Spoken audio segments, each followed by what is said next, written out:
Ketika calon menantu saya berdiri untuk berdansa bersama anak saya, seorang pramusaji muda menyelipkan selembar kertas ke menu pencuci mulut. Saya baru saja melihat dia menaruh bubuk putih ke dalam minuman ibu. Kapal pesiar mewah Kirana Nusantara melaju tenang membelah Laut Banda, membawa 120 penumpang kelas atas dari Pelabuhan Ambon menuju Kepulauan Tanimbar. Angin malam berhembus lembut, membawa aroma garam laut bercampur parfum mahal dari ruang makan utama. Malam ketiga pelayaran ini, pihak kapal mengadakan acara makan malam gala yang sungguh megah. Chandelier kristal besar tergantung di langit-langit, memantulkan cahaya keemasan ke seluruh ruangan. Orkestra live memainkan jazz klasik di sudut ruangan, sementara para pelayan bersarung tangan putih bersih melayani dengan gerakan sempurna.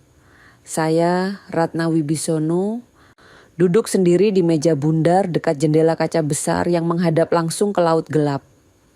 Usia saya sudah 65 tahun, janda dari almarhum Hendra yang dulu adalah arsitek ternama di Jakarta. Malam ini saya mengenakan kebaya brokat biru tua, rambut putih saya disanggul rapi oleh pramusaji kapal yang baik hati tadi sore. Di jari manis saya masih melingkar cincin pernikahan lama, warisan kenangan 40 tahun bersama suami yang sudah tiada. Sebenarnya hati saya cukup tenang malam ini. Mas Galih Wibisono, anak tunggal saya yang berusia 37 tahun, terlihat begitu bahagia. Dia berdiri di tengah lantai dansa bersama calon istrinya, Ayu Prameswari. Wanita itu mengenakan kebaya emas terang yang berkilau setiap kali lampu chandelier menyentuhnya. Sanggulnya elegan, riasan wajahnya sempurna tanpa celah. Dari luar, Ayu terlihat seperti menantu impian yang selalu saya inginkan. Cantik, sopan, penuh perhatian. Galih yang biasanya kaku dan serius, malam ini tampak berbeda. Dia tertawa kecil, sesekali mengikuti gerakan Ayu yang memang lebih lihai. Menari, tangannya menggandeng pinggang Ayu dengan canggung. Tapi ada senyum tulus di wajahnya. Senyum yang sudah lama tidak saya lihat sejak ayahnya meninggal 3 tahun lalu. Namun sejak acara dimulai 2 jam yang lalu, ada sesuatu yang mengganggu tubuh saya. Perut saya terasa tidak nyaman, seperti ada yang mengaduk dari dalam. Kepala saya sedikit berputar, pandangan sesekali kabur.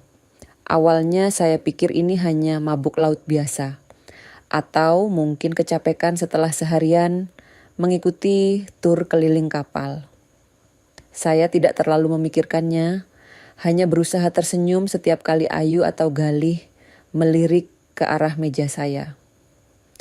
Di hadapan saya tersaji 2 gelas anggur merah yang hampir identik. 1 gelas sudah hampir habis, itu milik saya. Satunya lagi baru tersentuh setengah, milik Ayu yang tadi sempat duduk sebentar sebelum Galih mengajaknya menari. Hidangan pembuka sudah berganti hidangan utama, lalu dessert. Tapi selera makan saya entah kemana. Saya hanya menyentuh sedikit sup labu dan sepotong kecil roti gandum. Tiba-tiba seorang pramusaji muda berhijab menghampiri meja saya. Wajahnya serius tapi tenang. Matanya tajam memperhatikan sekeliling sebelum berhenti di hadapan saya. Dia meletakkan sebuah menu pencuci mulut yang sebenarnya tidak saya pesan. Menu itu berbahan karton tebal berwarna krem dengan tulisan emas di sampulnya. "Permisi Bu, ini menu spesial untuk malam ini," katanya dengan suara pelan, hampir berbisik. Saya mengerutkan dahi, sedikit bingung. Tapi karena tidak ingin terlihat tidak sopan, saya membuka menu tersebut. Dan saat itulah dunia saya berubah. Sebuah kertas kecil terlipat jatuh dari dalam menu, mendarat tepat di pangkuan saya. Dengan tangan gemetar, saya membuka lipatan kertas itu. Tulisan tangan yang rapi, tinta hitam, huruf balok jelas. Saya baru saja melihat dia menaruh bubuk putih ke dalam minuman ibu. "Jangan panik, Tukar gelasnya, segera cari bantuan. Jantung saya berdegup kencang. Napas saya tertahan. Tangan saya mencengkeram kertas itu erat, hampir meremukkannya. Saya mengangkat kepala, mencari wajah pramusaji tadi. Tapi dia sudah pergi, menghilang di antara kerumunan tamu dan pelayan lainnya. Hanya punggungnya yang saya lihat sekilas, berjalan cepat menuju dapur. Saya menoleh ke arah lantai dansa. Ayu masih tertawa lepas. Kepalanya bersandar sebentar di bahu Galih. Galih tampak gugup, wajahnya sedikit memerah, mengikuti gerakan Ayu dengan langkah yang tidak terlalu yakin. Mereka terlihat seperti pasangan sempurna yang sedang jatuh cinta. Tapi kini, setelah membaca kertas ini, semua yang saya lihat terasa berbeda. Setiap senyum Ayu terasa diperhitungkan. Setiap tatapannya terasa dingin di balik kehangatan palsu. Pandangan saya kembali ke meja. 2 gelas anggur merah itu berdiri berdampingan. Hampir identik. Hampir mustahil dibedakan kalau tidak diperhatikan dengan seksama, tapi sekarang saya tahu. Salah satunya mengandung sesuatu yang berbahaya. Dan yang lebih mengerikan lagi, gelas itu mungkin ditujukan untuk saya. Dalam sekejap, tanpa berpikir panjang, saya membuat keputusan. Tangan saya bergerak perlahan, pura-pura merapikan taplak meja yang sebenarnya sudah rapi. Jari-jari saya menyentuh kaki gelas, lalu dengan gerakan cepat dan halus, saya menukar posisi kedua gelas tersebut. Gelas yang hampir kosong milik saya kini berada di tempat gelas Ayu, dan gelas Ayu yang masih setengah penuh kini berada di hadapan saya. Saya tidak tahu apakah keputusan ini benar atau salah. Saya tidak tahu apakah saya sedang menyelamatkan diri atau justru membuat kesalahan besar. Yang saya tahu, insting tua saya berteriak keras di dalam dada. Ada yang tidak beres, sangat tidak beres. Beberapa menit kemudian, musik jazz mulai melambat. Lagu berganti menjadi melodi yang lebih tenang. Galih dan Ayu berjalan kembali ke meja, keduanya sedikit berkeringat. Ayu tersenyum lebar, napasnya masih terengah ringan. Ada titik keringat tipis di pelipisnya, membasahi sedikit rambut halusnya yang lepas dari sanggul. "Bunda, kenapa tidak ikut menari?" tanya Ayu sambil duduk di kursi sebelahnya. Suaranya lembut, penuh perhatian seperti biasa. "Saya sudah tua, Nak. Kakinya sudah tidak kuat," jawab saya dengan senyum tipis. Ayu mengambil serbet putih di meja, mengelap lehernya yang berkeringat. Lalu tangannya meraih gelas anggur yang sekarang sudah berada di posisi berbeda. Gelas yang tadinya milik saya. Gelas yang mungkin sudah tercampur bubuk putih itu. "Untuk keluarga," katanya sambil mengangkat gelas tinggi-tinggi. Tersenyum manis ke arah saya dan Galih.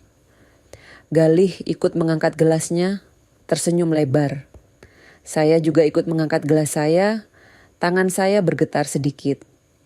Tapi saya berusaha keras agar tidak terlihat.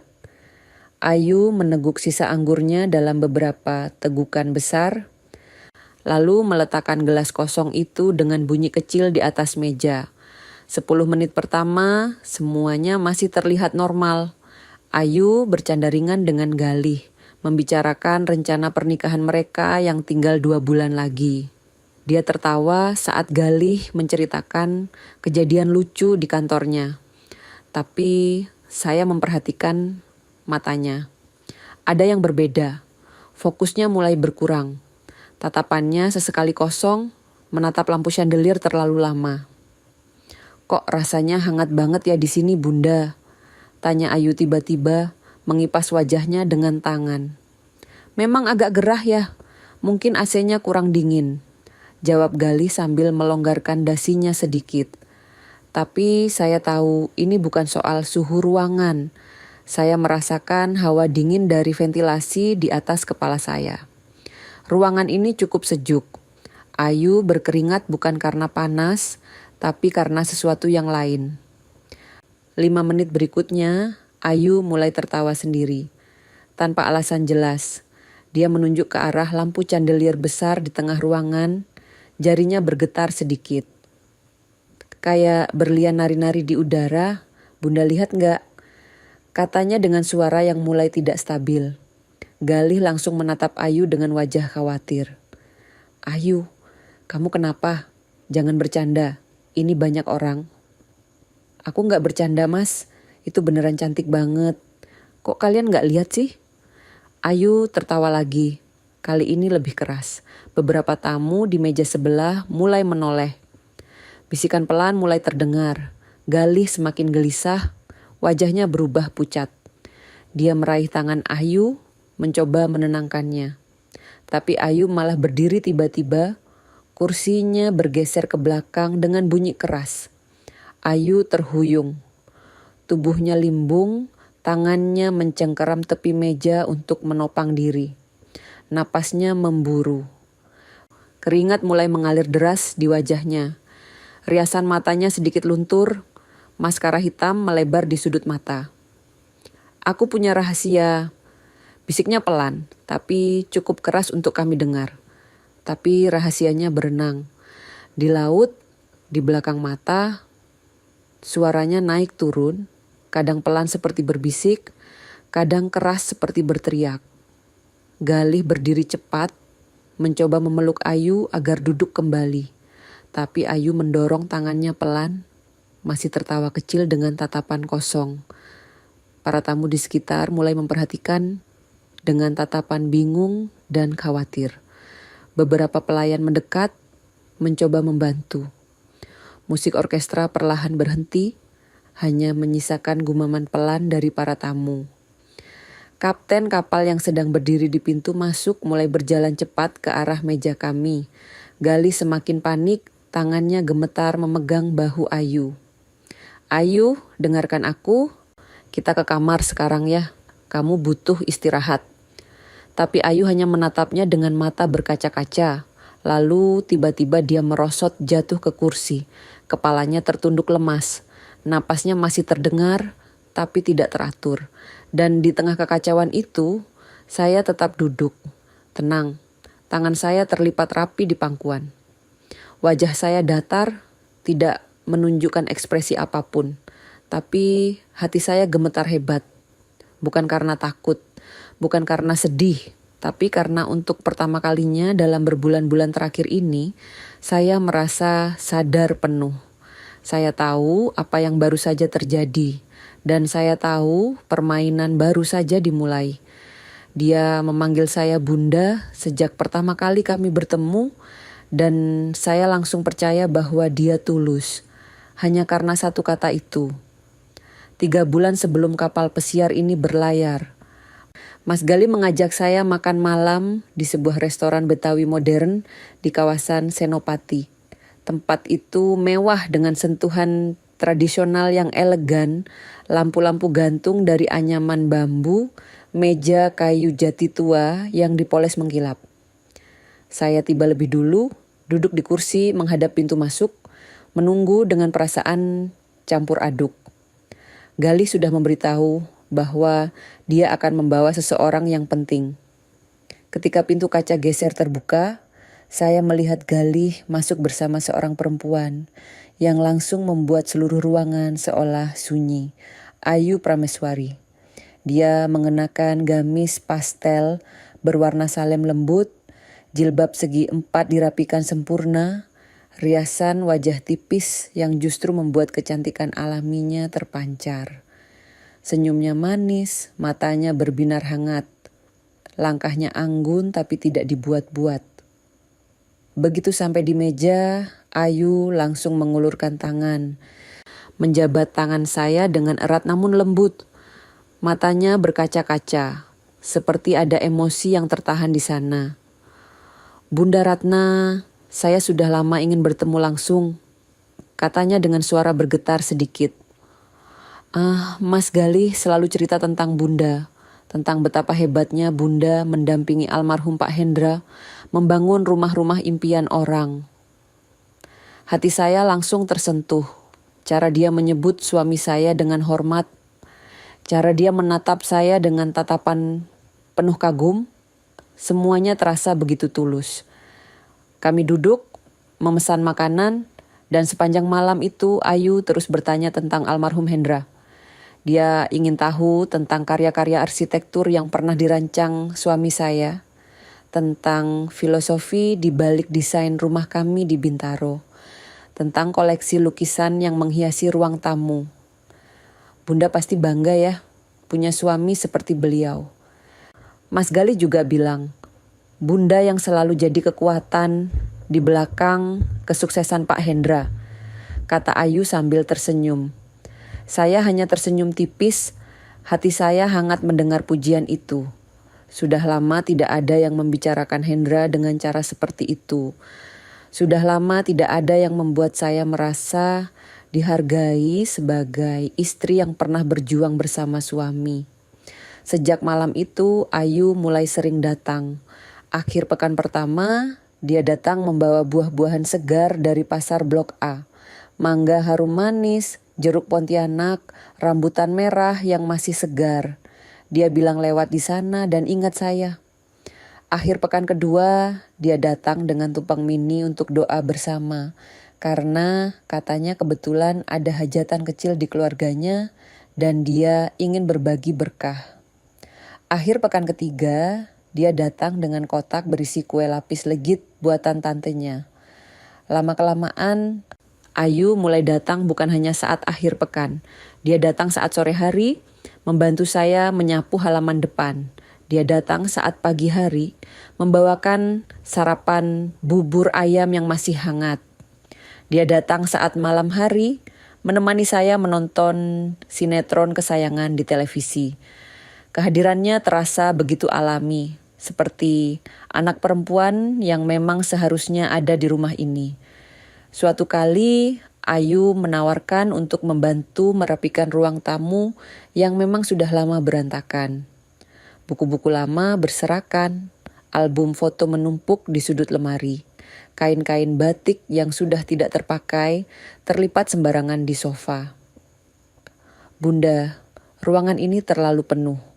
Kalau dirapikan, bisa dijadikan ruang meditasi yang tenang. Biar Bunda bisa lebih damai kalau lagi kepikiran sesuatu, usulnya dengan antusias. Saya setuju saja. Kami menghabiskan hampir seharian penuh merapikan ruang itu. Ayu yang lebih banyak bekerja, sementara saya hanya duduk di kursi memberi arahan. Dia tidak pernah mengeluh, tidak pernah terlihat lelah. Setiap kali saya bilang cukup, dia malah bilang masih semangat. Yang membuat saya sedikit terkejut adalah betapa cepatnya dia mengingat letak semua barang. Lemari mana yang menyimpan dokumen penting, laci mana yang berisi kunci, cadangan, bahkan kata sandi wifi rumah yang saya tulis di kertas kecil di meja telepon. Ayu tahu semuanya tanpa perlu bertanya 2 kali. Saya pikir dia memang perempuan yang cerdas dan perhatian. Lalu mulai ada hal-hal kecil yang sebenarnya aneh, tapi saat itu saya anggap wajar. Ayu mulai menempelkan post-it berwarna kuning di pintu lemari es. Tulisannya rapi dengan spidol hitam. Bunda, jangan lupa minum obat jam 8 pagi. Atau, Bunda, vitaminnya diminum setelah makan siang ya. Saya tidak pernah meminta dia melakukan itu. Tapi saya pikir itu bentuk perhatiannya.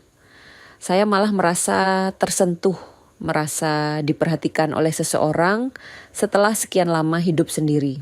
Suatu hari, Ayu mengajak saya ke pengajian ibu-ibu kompleks perumahan. Saya sebenarnya jarang ikut acara seperti itu, tapi Ayu bersikeras dengan alasan ingin saya lebih banyak bersosialisasi agar tidak kesepian. Di pengajian itu, dia memperkenalkan saya kepada semua orang sebagai calon ibu mertuanya. Ini Bunda Ratna, ibu mertua impian saya. Orangnya baik, sabar, dan selalu mendukung saya dan Mas Galih. Katanya dengan senyum lebar di depan puluhan ibu-ibu. Semua mata tertuju pada saya. Ada yang memuji, Ada yang bilang, saya beruntung punya menantu sebaik Ayu. Hati saya membuncah. Rasanya seperti punya anak perempuan yang selama ini tidak pernah saya miliki. Galih adalah anak tunggal dan saya selalu membayangkan bagaimana rasanya punya anak perempuan yang bisa diajak bercerita, belanja bersama, memasak bersama. Ayu mengisi semua itu. Puncaknya adalah saat ulang tahun saya yang ke-65. Ayu datang pagi-pagi sekali, membawa kotak hadiah besar dibungkus kertas kado berwarna emas. Dia menyuruh saya membukanya di ruang tamu. Di dalam kotak itu ada sebuah baju batik tulis halus dari Solo, dengan pola parang yang indah. Tapi yang membuat saya menangis adalah kartu kecil yang ditempel di dalamnya. Bertuliskan tangan. Untuk Bunda dari anak perempuan yang tak pernah Bunda miliki. Semoga Bunda sehat selalu dan bahagia. Ayu sayang Bunda. Saya menangis saat itu. Menangis sejadi-jadinya. Ayu memeluk saya erat. Menepuk punggung saya pelan seperti menenangkan anak kecil. Galih yang duduk di sebelah kami hanya tersenyum. Sepertinya bahagia melihat ibunya bahagia. Namun perlahan ada hal-hal yang mulai terasa tidak biasa. Ayu mulai menawarkan untuk menyimpan kunci cadangan rumah. Alasannya masuk akal. Kalau saya tiba-tiba jatuh atau sakit, dia bisa langsung masuk untuk membantu tanpa perlu menunggu tukang kunci. Bunda kan sudah tua. Kalau kenapa-kenapa di dalam rumah sendirian, kasihan. Biar Ayu pegang kunci cadangannya ya Bunda. Katanya sambil menatap saya dengan tatapan khawatir. Saya pikir itu ide bagus. Lagi pula Ayu kan calon istri Galih, jadi bukan orang asing. Saya memberikan kunci cadangan itu tanpa pikir panjang. Beberapa minggu kemudian, sesuatu yang aneh terjadi.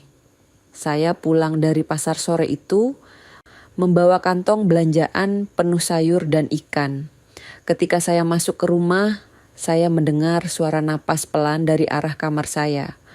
Jantung saya berdebar. Saya berjalan pelan mendorong pintu kamar yang setengah terbuka. Dan saya melihat Ayu tertidur di tempat tidur saya. Memeluk piyama lama saya yang biasa saya pakai saat tidur. Posisi tidurnya seperti orang yang sangat lelah. Wajahnya tenang, napasnya teratur. Saya berdiri di ambang pintu. Bingung harus berbuat apa. Setelah beberapa menit, Ayu terbangun. Matanya membuka perlahan. Dia kaget melihat saya. Langsung bangun dan merapikan tempat tidur dengan wajah panik. Bunda, maaf ya, Ayu tadi mimpi Bunda sakit. Jadi Ayu langsung ke sini. Ayu tungguin Bunda tapi ketiduran. Maaf ya Bunda, katanya dengan suara gemetar. Mata berkaca-kaca. Saya tidak marah. Justru hati saya tersentuh lagi. Saya pikir dia benar-benar perhatian sampai segitunya. Tapi ada suara kecil di dalam kepala saya yang bertanya, kenapa dia tidur di kamar saya? Kenapa dia memeluk piyama saya? Tapi suara itu langsung saya abaikan. Saya tidak ingin terlihat seperti ibu mertua yang curiga dan jahat. Sejak kejadian itu, hubungan saya dengan Galih justru mulai renggang. Setiap kali saya cerita tentang Ayu yang terlalu perhatian, Galih selalu menanggapi dengan nada santai, bahkan sedikit kesal. Bunda, jangan terlalu curiga.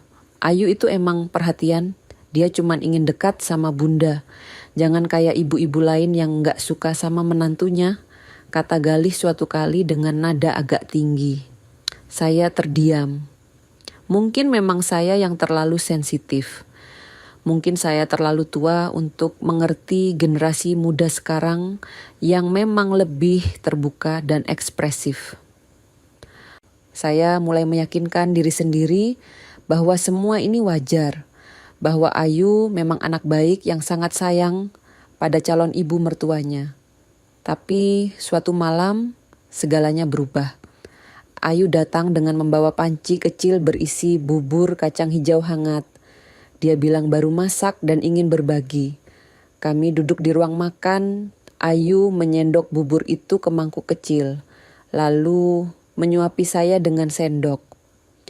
"Bunda harus makan yang manis-manis biar sehat," katanya sambil tersenyum.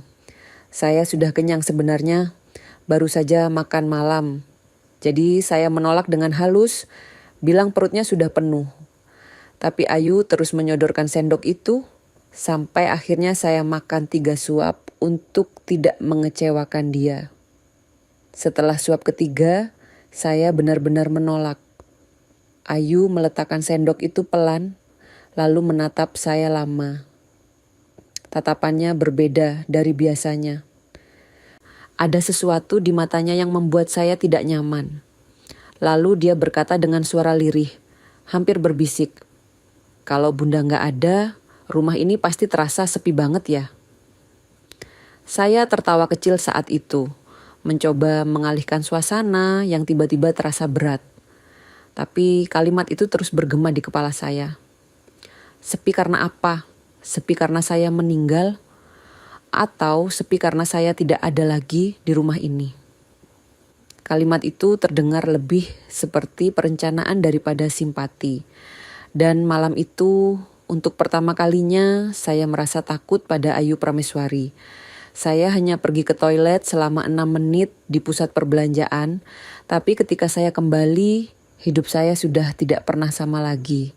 Hari itu saya dan Ayu pergi ke Plaza Indonesia untuk membeli hadiah ulang tahun cucu teman pengajian saya, Bu Lastri. Gadis kecil itu baru menginjak usia 7 tahun dan ibunya minta dibelikan buku cerita atau mainan edukatif. Plaza Indonesia ramai seperti biasa, penuh dengan orang-orang berpakaian rapi, aroma parfum bercampur kopi dari kafe-kafe mewah. Ayu tampak bersemangat, mengajak saya berkeliling dari satu toko ke toko lain. Di sebuah butik yang menjual syal dan aksesori mahal, Ayu sibuk mencoba berbagai syal sutra impor. Dia membelit lehernya dengan syal berwarna merah marun, lalu biru laut, lalu krem muda.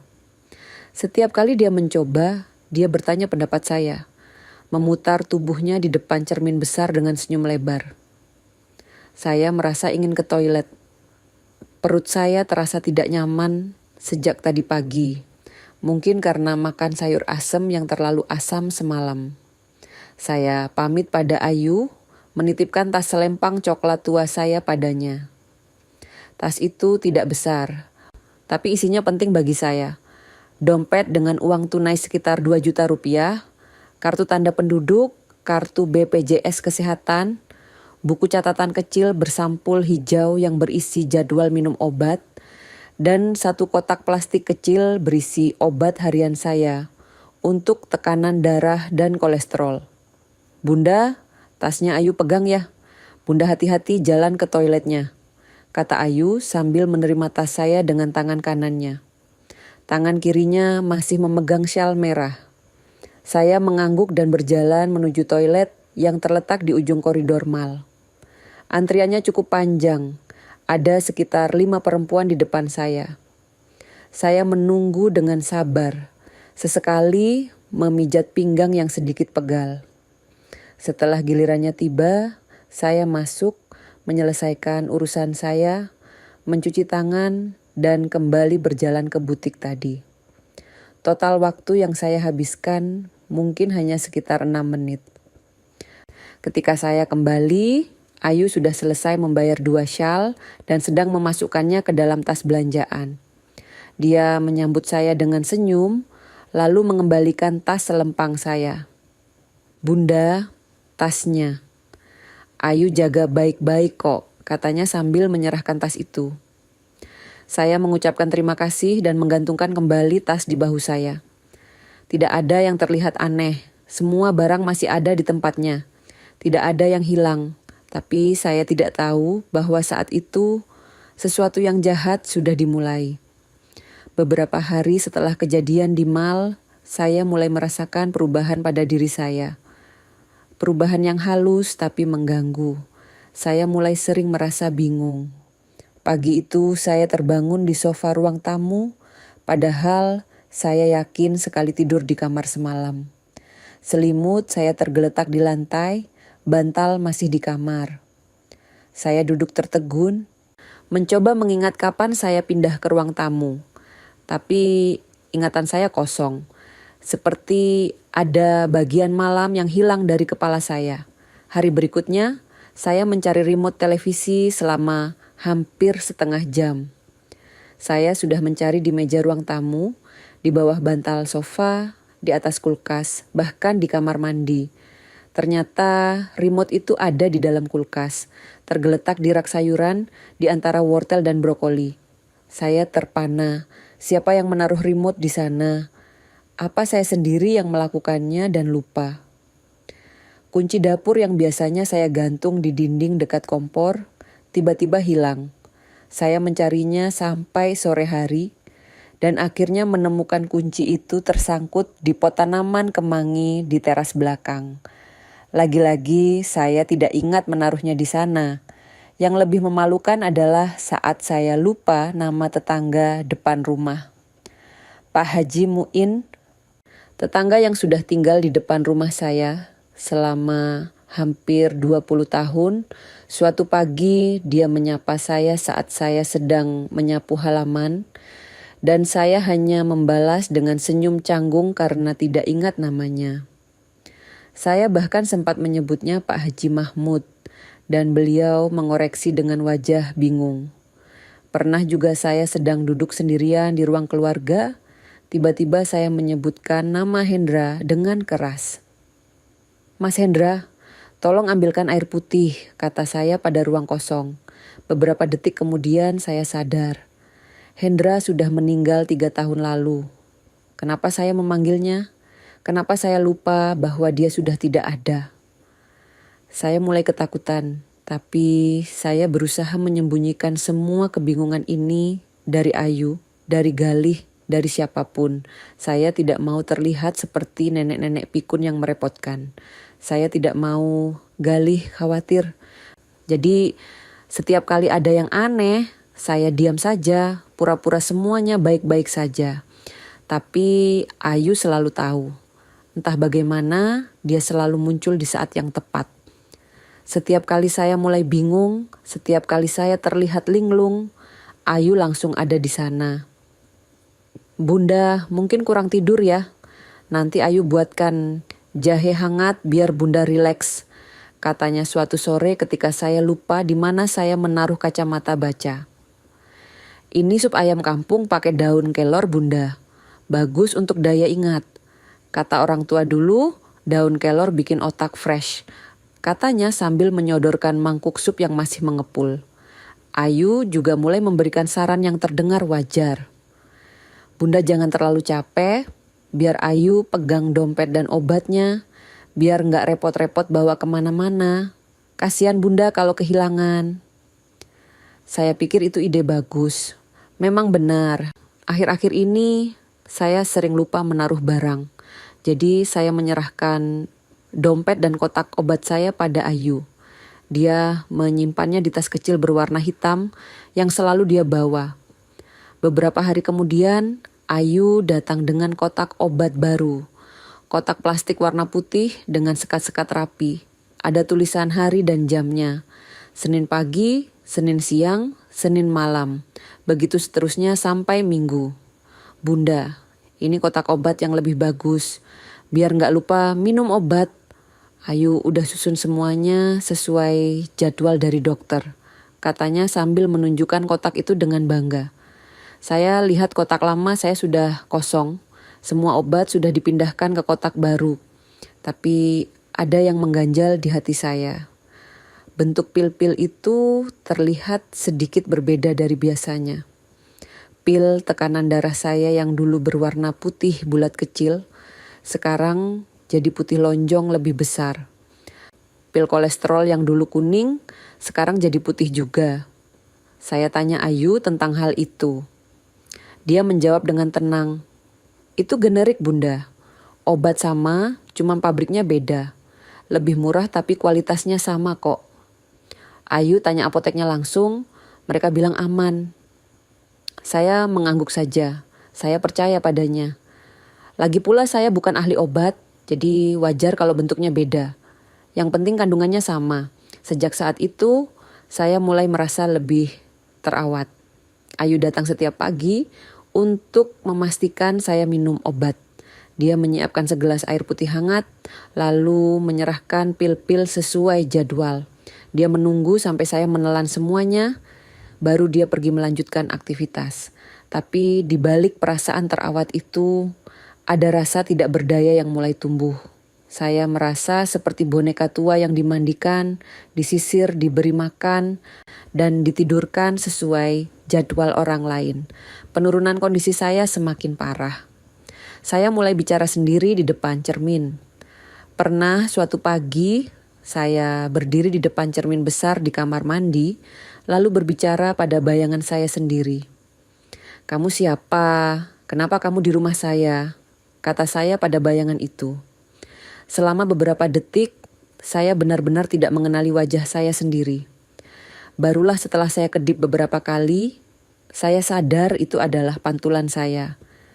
Saya lupa cara memasak sayur lodeh. Padahal itu masakan yang sudah saya buat ratusan kali selama puluhan tahun. Saya berdiri di dapur, memegang santan, labu siam, dan kacang panjang. Tapi otak saya kosong. Saya tidak tahu harus mulai dari mana. Saya tidak tahu berapa banyak air yang harus saya tuangkan. Akhirnya saya menyerah dan menutup kompor. Saya lupa di mana letak sajadah. Saya mencari di lemari kamar, di gudang belakang, bahkan di bawah tempat tidur. Ternyata sajadah itu terlipat rapi di atas lemari buku di ruang tamu. Tempat yang aneh karena saya tidak pernah menaruh sajadah di sana. Bahkan saya pernah menyeduh teh 2 kali berturut-turut karena lupa bahwa saya baru saja melakukannya 5 menit sebelumnya. 2 gelas teh manis hangat tergeletak di meja makan. Dan saya baru sadar saat Ayu datang dan bertanya, "Bunda, kok bikin teh 2 gelas?" Saya hanya bisa tertawa kikuk. "Oh iya ya, Ayu, Bunda lupa." Di tengah semua kebingungan itu, Ayu semakin menguasai rumah dan keuangan saya. Dia mulai meminta saya menandatangani beberapa dokumen. "Ini cuma dokumen pengurusan rekening listrik, Bunda. Biar nggak mati lampu gara-gara telat bayar," katanya sambil menyodorkan kertas. Lalu ada dokumen lain. "Ini berkas PBB, Bunda. Harus segera diselesaikan, biar nggak kena denda." Ada lagi dokumen yang katanya untuk izin renovasi pagar depan. "Bunda, pagarnya udah karatan. Nanti Ayu urus renovasi kecil-kecilan ya, biar rumah Bunda kelihatan terawat." Saya menandatangani semuanya tanpa banyak bertanya. Saya percaya pada Ayu. Dia kan calon istri Galih, jadi tidak mungkin dia menipu saya. Tangan saya menggerakkan pulpen di atas kertas-kertas itu, membubuhkan tanda tangan saya yang mulai gemetar dan tidak rapi lagi seperti dulu. Tapi suatu sore, saya menemukan sesuatu yang membuat hati saya berhenti sejenak. Sebuah catatan kecil berwarna kuning tergeletak di meja makan. Mungkin Ayu tidak sengaja meninggalkannya saat terburu-buru pulang. Saya membuka catatan itu dan matanya membaca tulisan tangan Ayu yang rapi. Di sana ada daftar tanggal 20 Januari, tanggal 5 Februari, tanggal 12 Maret. Di sebelah setiap tanggal ada nama Notaris Hanafiah. Lalu ada angka nominal 350 juta, 500 juta. Dan di bagian paling bawah ada tulisan Rumah Bintaro, selesai bulan April. Jantung saya berdebar kencang. Apa maksud catatan ini? Kenapa ada nominal uang? Kenapa ada nama rumah saya? Kenapa ada kata selesai? Saya menyimpan catatan itu di dalam laci meja rias dengan tangan gemetar. Malam itu saya tidak bisa tidur. Saya berbaring menatap langit-langit kamar, mencoba memahami apa yang sedang terjadi. Keesokan harinya, saya mencoba menceritakan kekhawatiran saya pada Galih. Dia datang sore itu untuk menjemput Ayu. Saya menghentikan dia di teras, berbicara pelan agar Ayu yang sedang di dalam tidak mendengar. "Galih, Bunda merasa akhir-akhir ini Bunda jadi pelupa. Bunda takut ada yang salah dengan obat-obat yang Ayu kasih. Galih menatap saya dengan wajah lelah. Bunda, jangan stres. Semua orang bisa pikun. Apalagi usia Bunda udah segini. Ayu tuh luar biasa sabar ngurusin Bunda. Bunda harus bersyukur punya calon menantu kayak dia. Kata-katanya seperti tamparan. Bukan dukungan, bukan kepedulian, tapi justru pembelaan untuk Ayu. Saya terdiam. Mulut saya tertutup rapat. Saya tidak melanjutkan pembicaraan. Saya hanya mengangguk pelan, lalu masuk ke dalam rumah dengan langkah gontai. Malam itu, saya membuat keputusan. Saya harus membuktikan sesuatu. Saya harus tahu apa yang sebenarnya terjadi pada tubuh saya. Jadi ketika Ayu datang keesokan paginya dengan kotak obat seperti biasa, saya pura-pura menelan pil yang dia berikan. Saya meletakkan pil itu di bawah lidah, lalu minum air putih, tapi tidak menelan pilnya. Setelah Ayu pergi, saya keluarkan pil itu dan menyimpannya di dalam saku daster. Besok paginya, saya memasukkan pil itu ke dalam plastik klip kecil. Saya menunggu sampai Mbak Ningsih, asisten rumah tangga tetangga sebelah, lewat depan rumah untuk membuang sampah. Saya panggil dia dengan suara pelan. Mbak Ningsih, tolong sampaikan ini ke apotik kenalan Mbak ya. Minta tolong diperiksa isinya apa. Ini penting, kata saya sambil menyerahkan plastik kecil berisi pil itu. Mbak Ningsih menatap saya bingung, tapi dia mengangguk. Baik Bu Ratna, nanti saya sampaikan. Saya tidak tahu hasilnya akan seperti apa. Saya tidak tahu apakah dugaan saya benar atau salah. Tapi saya merasa untuk pertama kalinya dalam berbulan-bulan, saya sedang melakukan sesuatu untuk menyelamatkan diri saya sendiri. Saya tidak pernah membayangkan suatu hari saya harus menempelkan telinga ke dinding hanya untuk mendengar anak saya sedang berkomplot, entah melawan saya atau bersama saya. Kembali ke kapal pesiar Kirana Nusantara. Malam kedua pelayaran, saya tidur di kabin nomor 213. Kabin saya hanya dipisahkan oleh dinding tipan dari kamar Ayu dan Galih yang berada di nomor 215. Kapal ini mewah, tapi dindingnya ternyata tidak kedap suara. Ventilasi udara di sudut atas kamar bahkan terhubung langsung dengan sistem saluran udara yang sama.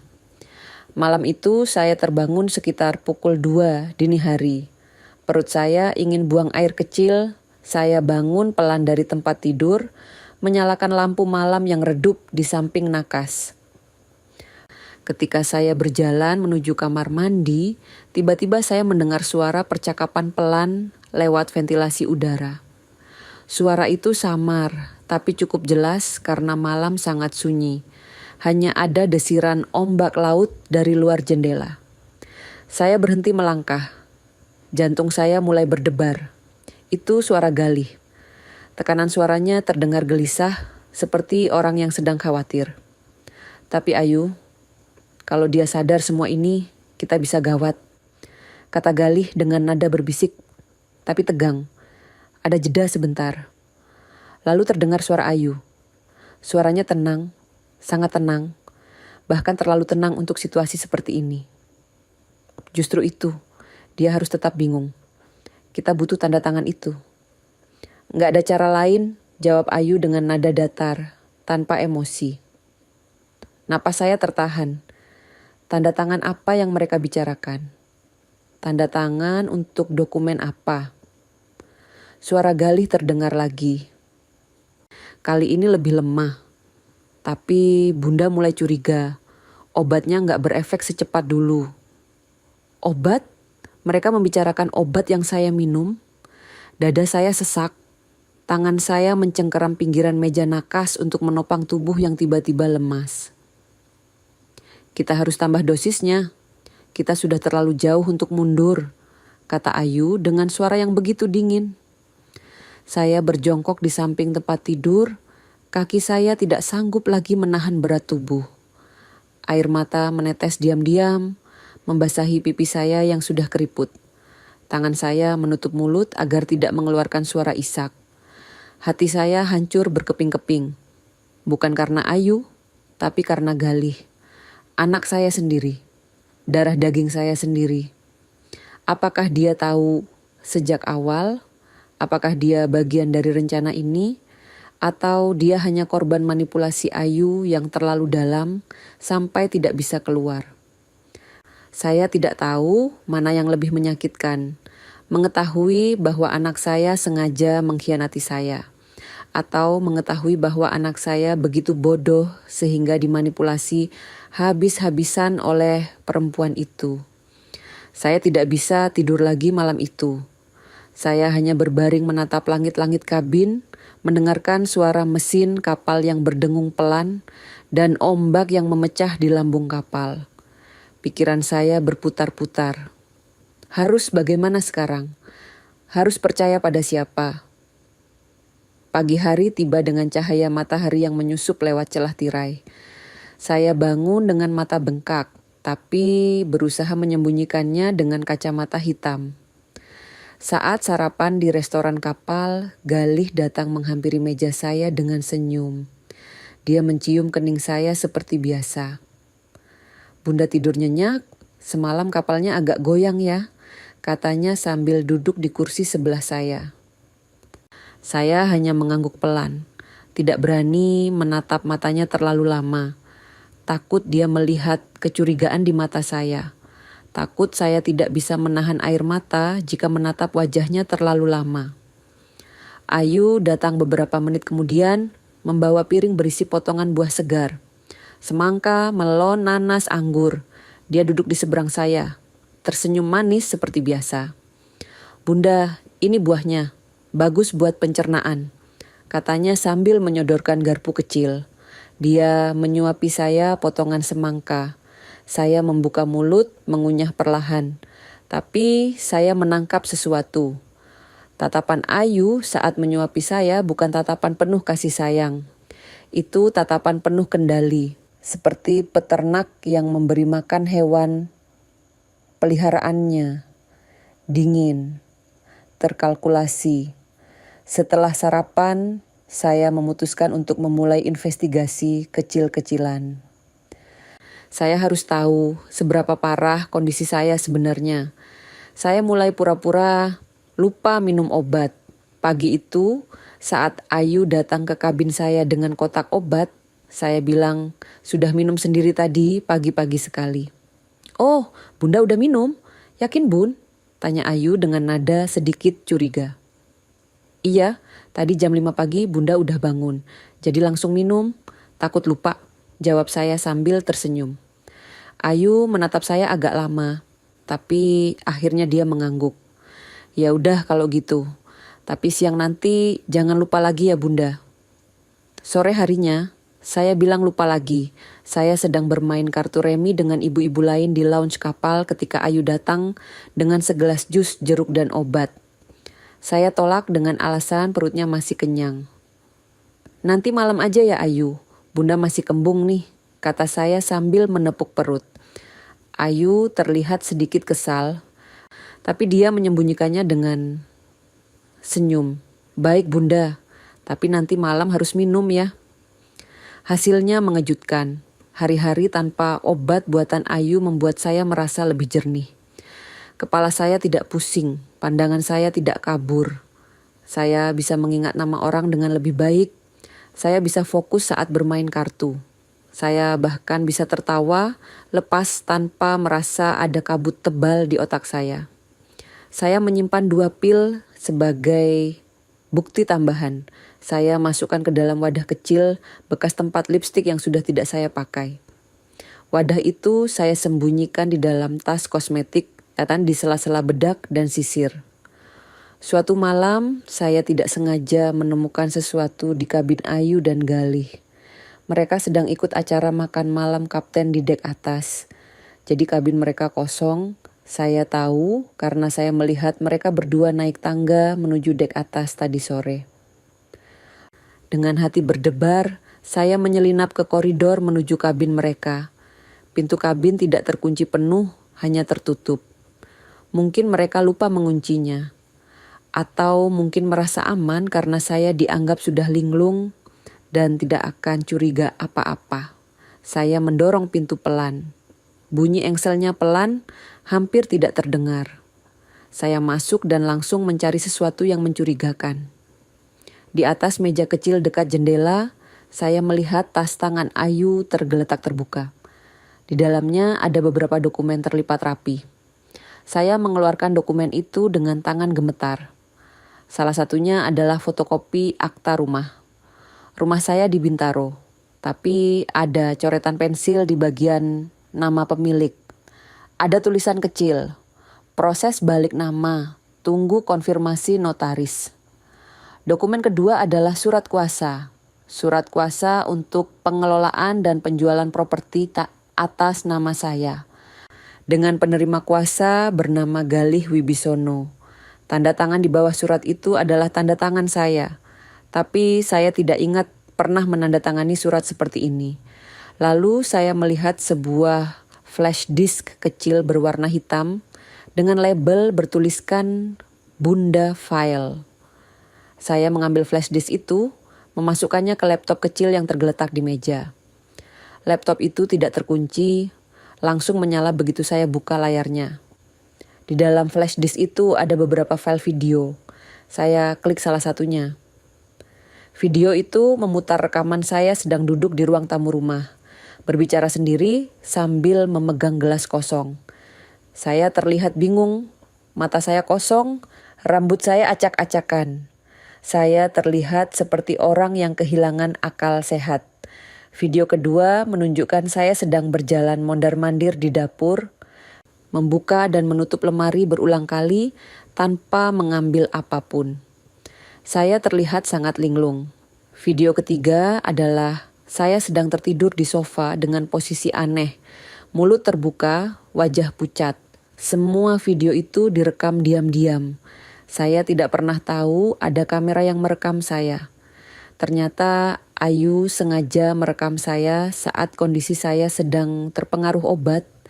Dia membuat dokumentasi untuk membuktikan bahwa saya tidak waras, bahwa saya tidak layak mengurus harta saya sendiri. Sekarang saya paham, Ayu tidak hanya ingin mengambil harta saya. Dia ingin melumpuhkan saya secara hukum, membuat saya terlihat seperti orang yang sudah pikun parah, sehingga semua keputusan legal bisa diambil alih oleh Galih sebagai anak kandung. Dan Galih, entah sadar atau tidak, sudah menjadi bagian dari skema besar ini. Saya ingat sekarang.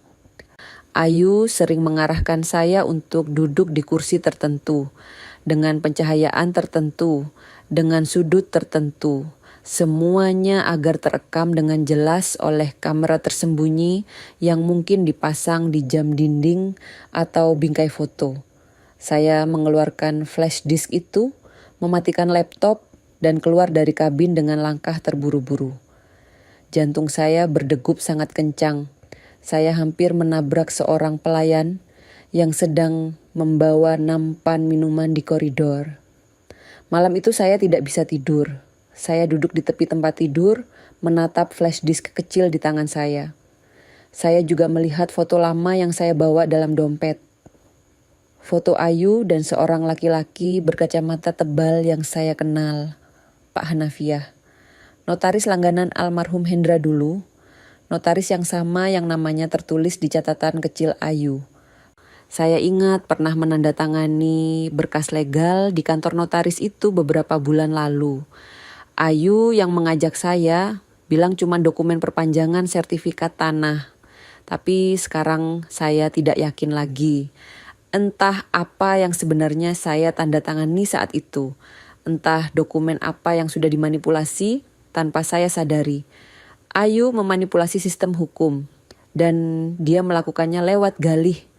Anak saya sendiri yang mungkin bahkan tidak sepenuhnya menyadari betapa jahatnya rencana ini. Atau mungkin dia tahu, tapi dia memilih tutup mata karena cinta. Atau karena uang. Besok malamnya saya menemukan sesuatu yang semakin menguatkan dugaan saya. Di laci kecil kabin saya menemukan buku agenda milik Ayu yang mungkin tertinggal saat dia berkunjung ke kabin saya kemarin sore. Saya buka buku itu dengan hati-hati. Di sana ada jadwal saya yang disusun sangat rinci, seperti jadwal pasien rumah sakit jiwa. Jam 6 pagi, bangunkan Bunda. Jam 6.30, obat pertama. Jam 7, sarapan. Jam 8, jalan pagi di dek. Jam 10, obat kedua.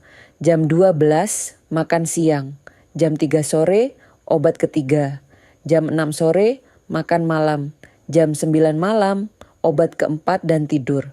Dan yang membuat bulu kuduk saya berdiri adalah keterangan tambahan di beberapa tanggal tertentu. Tanggal 5 Januari. Bunda tidak sadar hari ini. Tanggal 12 Januari. Bunda bicara sendiri sudah direkam. Tanggal 20 Januari. Bunda lupa nama tetangga, bagus untuk bukti. Saya merinding membaca semua itu. Ayu mencatat setiap kemunduran kondisi saya seperti peneliti yang mencatat hasil eksperimen. Dingin, tanpa empati. Hanya data untuk mendukung rencananya. Malam itu, saya menulis surat. Surat tulisan tangan dengan pulpen tinta biru. Tangan saya gemetar, tapi saya paksakan untuk menulis dengan jelas. Jika sesuatu terjadi pada saya, tolong selidiki Ayu Prameswari dan Galih Wibisono. Saya sadar. Saya tahu, saya hanya belum punya bukti lengkap. Tapi saya tidak gila. Saya tidak pikun. Saya sedang diracuni pelan-pelan. Tolong percaya pada surat ini. Saya lipat surat itu rapi, memasukkannya ke dalam amplop putih kecil. Lalu saya sembunyikan di belakang bingkai foto almarhum Hendra yang saya bawa dalam kabin. Foto itu saya letakkan di atas meja nakas, menghadap ke tempat tidur. Dan malam itu saya bersumpah dalam hati, kalau saya berhasil keluar dari perangkap ini, kalau saya berhasil selamat, mereka berdua akan tahu rasa, Ayu dan Galih. Mereka akan membayar semua yang sudah mereka lakukan pada saya. Tidak semua orang bisa diam saat melihat orang tua gemetar tak berdaya. Gadis ini adalah salah satu dari sedikit yang berani bertindak dan tindakannya menyelamatkan hidup saya. Lilis, nama pramusaji muda berhijab yang menyelipkan kertas peringatan itu kepada saya malam gala kemarin. Dia bertugas di restoran kelas eksekutif kapal Kirana Nusantara, melayani penumpang dengan wajah ramah tapi mata yang selalu waspada. Sebelumnya saya jarang memperhatikan dia. Hanya sesekali melihatnya membawa nampan, menuangkan air atau membersihkan meja dengan gerakan cekatan. Tapi ternyata dia memperhatikan saya. Lebih tepatnya, dia memperhatikan Ayu. Bukan dengan kekaguman seperti orang lain yang melihat Ayu sebagai calon menantu yang sempurna, tapi dengan kewaspadaan. Dengan tatapan yang sama seperti orang yang pernah melihat sesuatu yang jahat dan tidak ingin melihatnya terulang lagi. Suatu malam setelah kejadian gala, saya sedang berjalan sendirian menuju toilet umum di dekat lounge kapal.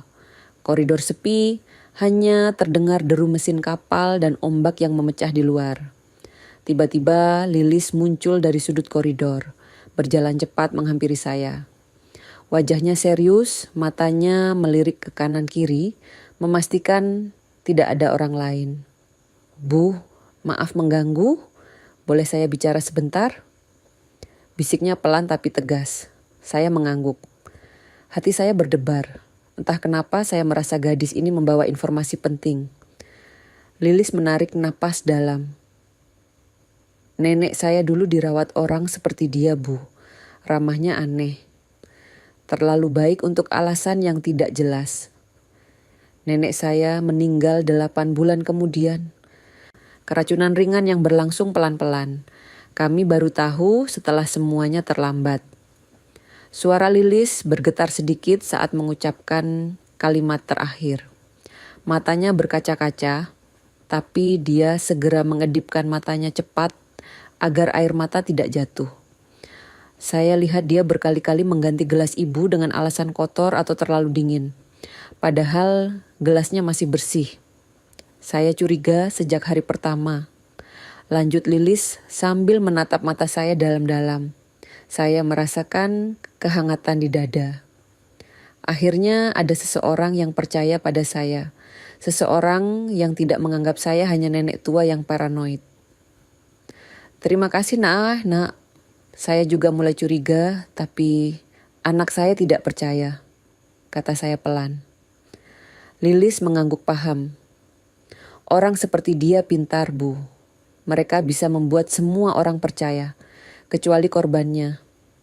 Tapi ibu tidak sendirian sekarang. Saya akan bantu ibu. Sejak malam itu kami sepakat untuk bekerja sama dalam diam. Tidak ada yang boleh tahu tentang kerjasama ini, bahkan Galih. Kami berkomunikasi lewat kertas-kertas kecil yang Lilis selipkan di bawah piring saat melayani saya makan. Atau saya tinggalkan di sudut meja yang sudah kami sepakati.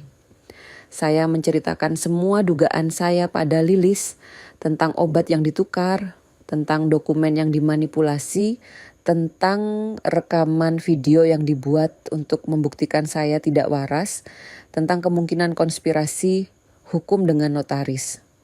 Lilis mendengarkan dengan serius, sesekali mengangguk, mencatat hal-hal penting di buku kecil yang dia simpan di saku seragam. Ibu, saya punya akses ke ruang keamanan kapal. Saya kenal salah satu petugasnya, Mas Dedi. Dia baik. Saya bisa coba minta izin akses rekaman CCTV area dapur, lounge, dan pantry. Tempat-tempat di mana dia sering mengambilkan makanan atau minuman untuk ibu. Kata Lilis dengan mata berbinar penuh semangat. 2 hari kemudian, Lilis datang menghampiri saya saat saya sedang duduk sendiri di dek kapal menikmati angin laut sore. Dia berpura-pura mengelap meja sebelah, lalu menyelipkan sebuah amplop coklat kecil di bawah cangkir teh saya. Jangan buka di sini, Bu. Nanti di kabin saja.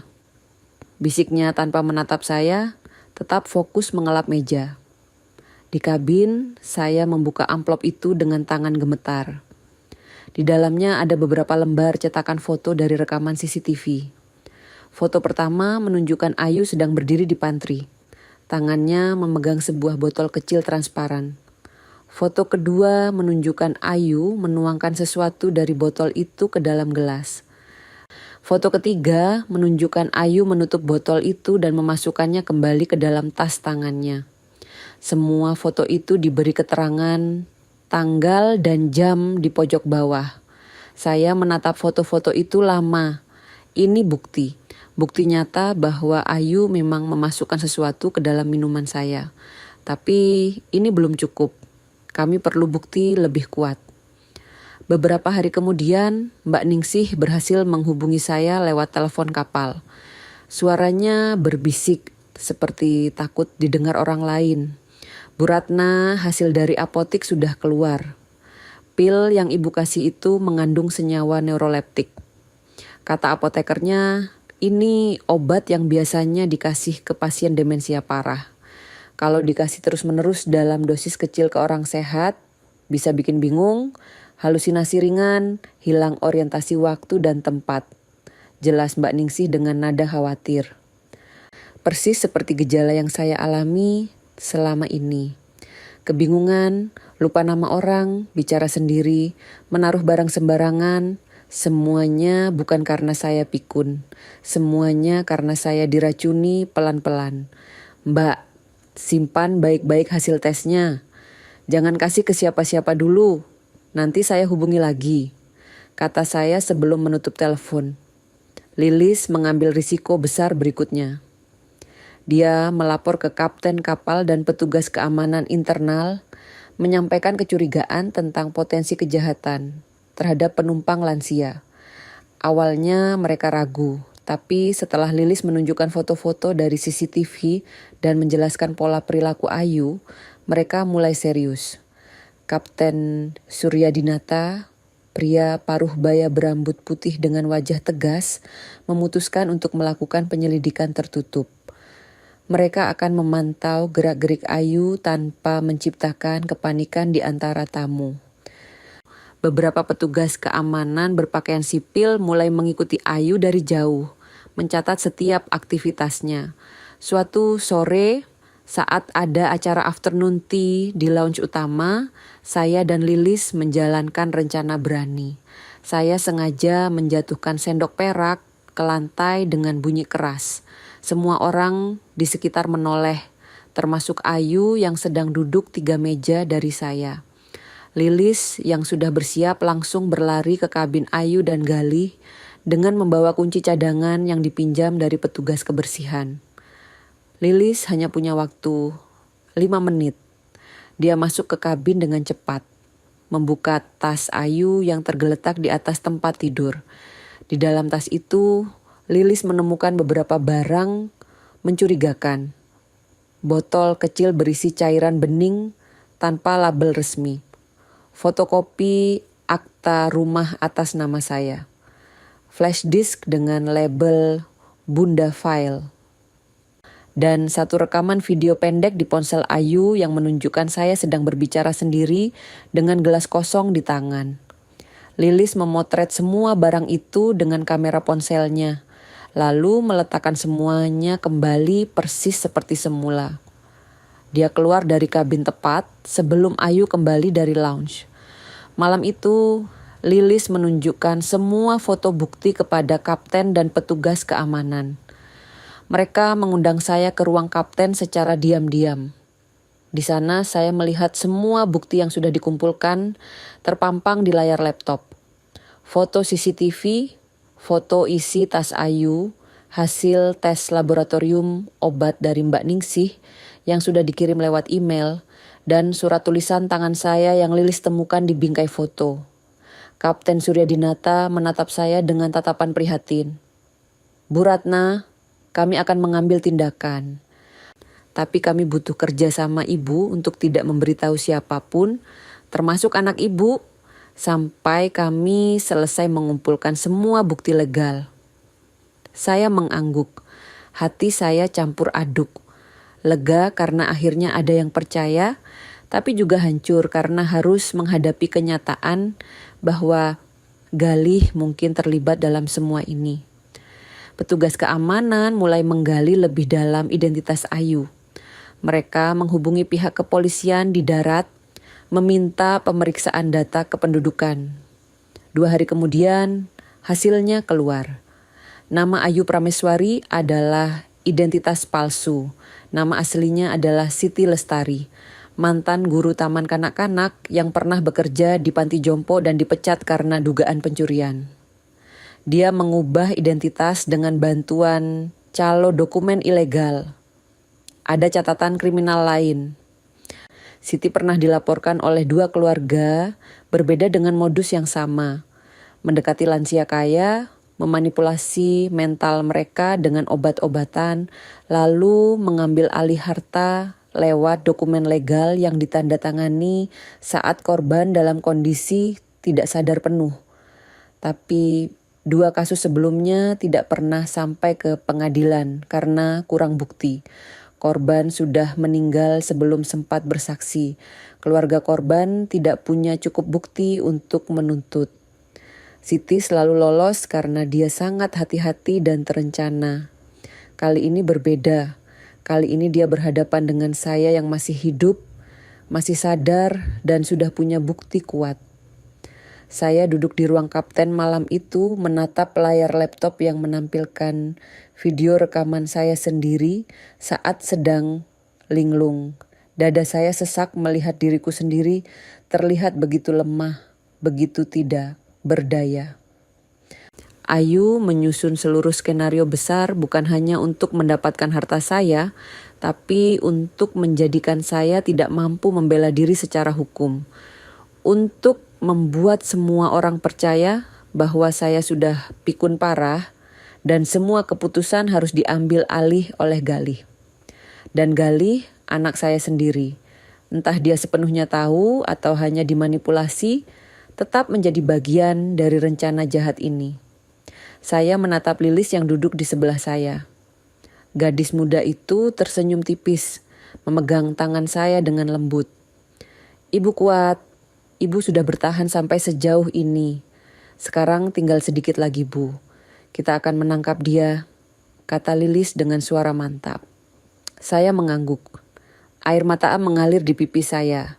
Tapi kali ini bukan air mata ketakutan. Ini air mata kelegaan. Air mata seorang perempuan tua yang akhirnya tidak sendirian lagi. Dan saat itu saya tahu, saya tidak bisa menunggu hukum bekerja sendiri. Saya harus menjatuhkan Ayu dengan tangan saya sendiri. Dengan bukti yang sudah saya kumpulkan. Dengan keberanian yang tersisa di tubuh tua ini, saya tidak akan mati sebagai korban. Saya akan hidup sebagai pemenang. Saya selalu mengira bahwa rasa sakit terbesar datang dari dikhianati menantu. Tapi ternyata rasa sakit terpedih adalah ketika melihat anak sendiri berdiri di antara. Tak tahu siapa yang harus dia lindungi. Pagi itu kapal Kirana Nusantara bersandar di pelabuhan Saumlaki, Kepulauan Tanimbar. Langit cerah, matahari pagi menyinari dermaga yang ramai dengan aktivitas bongkar muat. Penumpang mulai bersiap turun, membawa koper dan tas-tas besar mereka. Tapi di balik keramaian itu, ada operasi rahasia yang sedang berjalan. Tim keamanan kapal sudah berkoordinasi dengan kepolisian setempat sejak semalam. Mereka sudah siap di dermaga, mengenakan seragam lengkap, berdiri di samping mobil patroli putih biru yang terparkir tidak jauh dari tangga kapal. Kapten Suryadinata sudah memberi instruksi jelas. Ayu harus diamankan dengan tenang, tanpa keributan yang bisa membuat panik penumpang lain. Dengan alasan pemeriksaan dokumen penumpang rutin, semua tamu diminta turun satu persatu, melewati meja pemeriksaan kecil yang dipasang di ujung tangga kapal. Ayu turun lebih dulu bersama Galih. Keduanya terlihat santai. Bahkan Ayu tersenyum manis pada petugas yang memeriksa paspor mereka. Dia mengenakan dress putih selutut dengan kardigan krem, rambut diikat ekor kuda rapi. Terlihat seperti wisatawan biasa yang menikmati liburan. Tapi begitu petugas meminta untuk memeriksa tas tangannya, ekspresi Ayu sedikit berubah. Dia ragu sebentar, tapi akhirnya menyerahkan tas kulit coklatnya. Petugas membuka tas itu dengan hati-hati, mengeluarkan isinya satu persatu di atas meja pemeriksaan.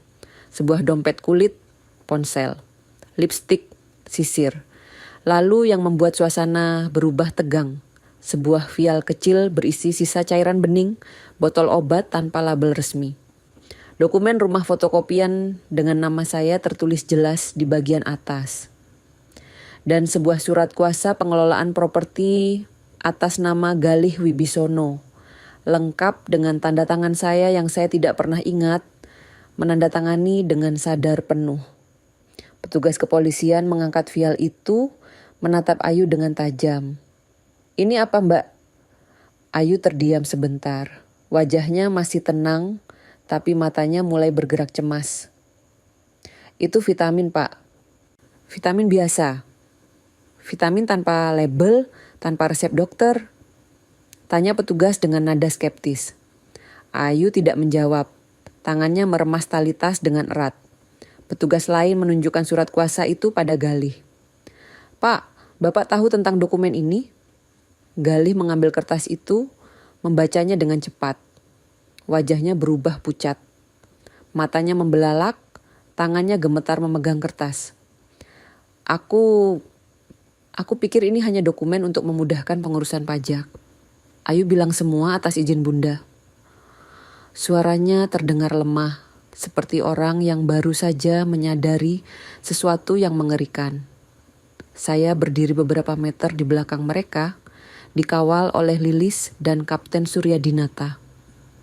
Saya menatap punggung Galih yang membungkuk, bahunya bergetar. Hati saya remuk melihat anak saya seperti itu. Antara ingin memeluknya atau membiarkannya merasakan akibat dari kebodohannya sendiri. Petugas mengeluarkan borgol dari pinggangnya. Bunyi klik logam borgol yang terkunci di pergelangan tangan Ayu membuat beberapa penumpang di sekitar berhenti dan menatap. Ayu tidak melawan. Dia hanya menatap kosong ke arah laut, wajahnya datar tanpa ekspresi.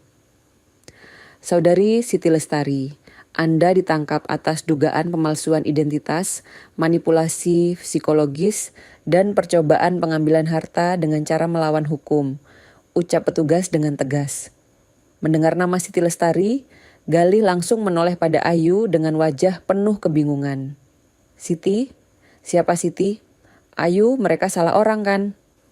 Ayu atau Siti hanya tersenyum tipis. Senyum yang dingin dan menyakitkan. Maaf mas, aku cuma melakukan apa yang harus kulakukan untuk bertahan hidup. Galih terhuyung mundur beberapa langkah. Wajahnya hancur, air mata mulai mengalir. Dia menatap Ayu dengan tatapan tidak percaya, seperti orang yang baru saja kehilangan segalanya. Saya berjalan mendekati mereka. Langkah saya pelan tapi mantap. Galih melihat saya, lalu langsung berlutut di hadapan saya. Dia menangis, tangannya mencengkeram ujung baju saya. Bunda maafin aku. Aku gak tahu. Aku beneran gak tahu dia seperti ini. Aku pikir dia beneran sayang sama Bunda. Kata Galih dengan suara terseduh-seduh. Saya menatap wajah anak saya yang basah oleh air mata. Wajah yang dulu saya gendong saat bayi, wajah yang dulu saya cium setiap malam sebelum tidur, wajah yang selama ini saya sayangi tanpa syarat. Tapi sekarang wajah itu penuh dengan penyesalan dan rasa bersalah. Apa kamu tahu tentang obat itu?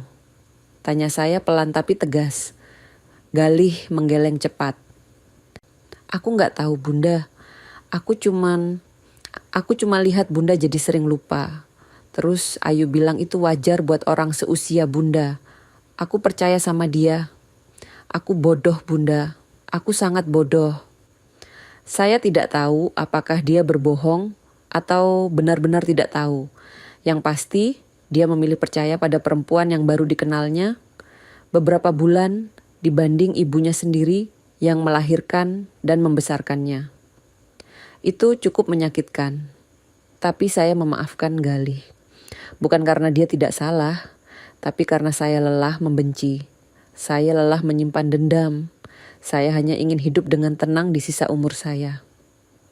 Bangun Galih, kita bicarakan nanti, kata saya sambil membantu dia berdiri. Investigasi selanjutnya berjalan cepat. Pihak kepolisian menggali lebih dalam identitas Siti Lestari. Ternyata dia adalah pelaku serial yang sudah beberapa kali melakukan modus yang sama di kota-kota berbeda.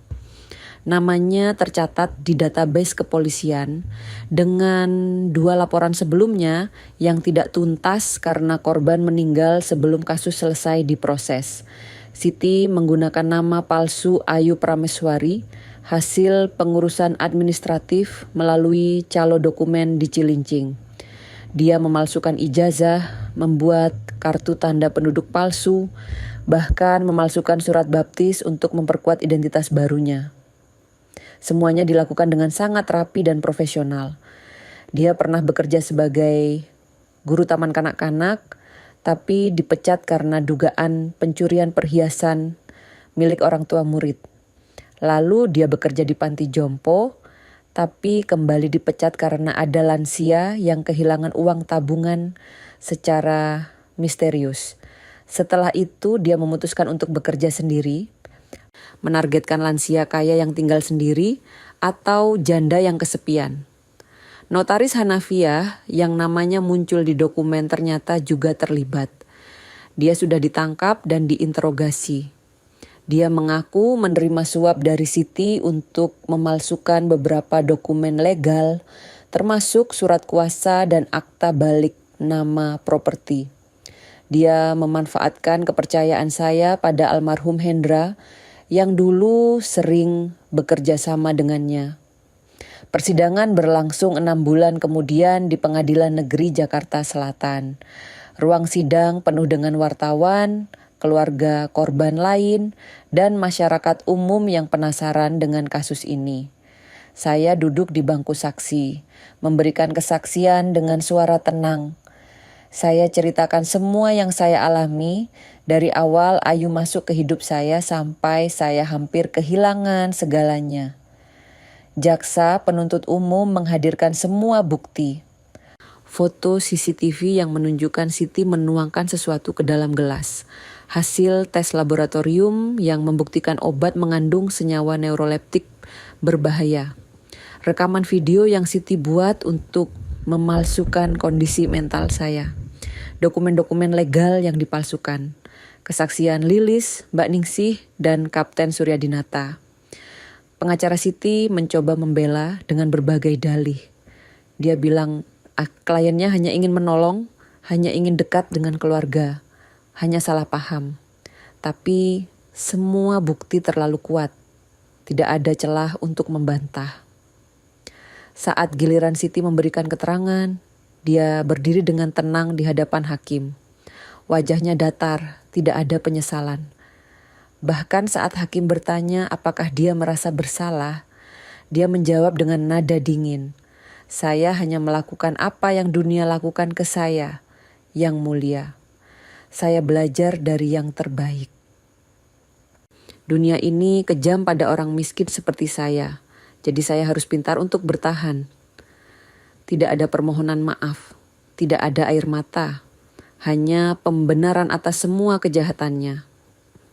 Hakim menjatuhkan vonis 8 tahun penjara untuk manipulasi psikologis dan percobaan pengambilan harta dengan cara melawan hukum, ditambah 2 tahun untuk pemalsuan identitas dan dokumen. Total 10 tahun. Siti menerima vonis itu dengan tenang, bahkan tersenyum tipis saat diborgol dan dibawa keluar ruang sidang.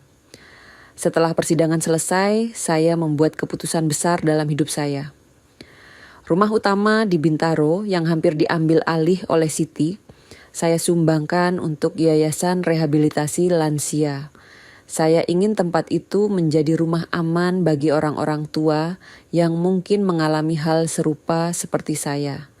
Tempat di mana mereka bisa dilindungi, didengarkan, dan dipercaya. Seluruh aset pribadi saya pindahkan atas nama pribadi saya kembali. Saya buat surat wasiat baru di hadapan notaris netral yang tidak punya hubungan dengan keluarga lama. Galih tidak saya coret dari daftar ahli waris, tapi saya kurangi porsinya. Sebagian besar harta saya akan disumbangkan untuk pendidikan anak yatim dan perlindungan lansia. Saya pindah ke rumah sederhana di Bogor, dekat dengan pegunungan dan udara sejuk. Rumah kayu kecil dengan halaman luas, cukup untuk menanam bunga dan sayuran. Saya membuka kelas seni lukis untuk anak-anak yatim dan lansia yang ingin belajar. Setiap Sabtu dan Minggu, rumah saya ramai dengan tawa anak-anak dan cerita nenek-nenek yang datang membawa kanvas. Galih menyewa rumah kecil tidak jauh dari rumah saya.